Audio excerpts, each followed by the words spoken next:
one thing to always remember is that if you are inside of the roundabout, you always have the right of way. Everyone outside waiting at any of these stops have to yield to you. So don't ever stop inside of the roundabout. Once you make it inside, you have the right of way.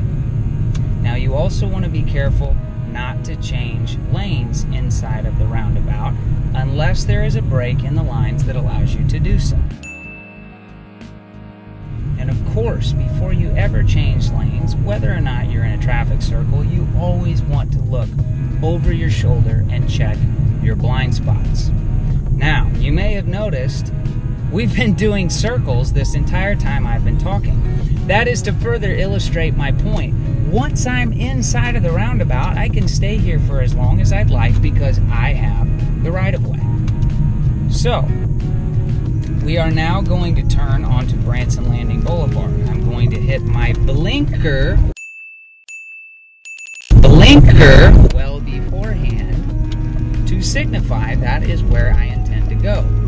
This lets the other drivers in the roundabout know what my intentions are so that they can respond accordingly. This is what happens when you don't use your blinker.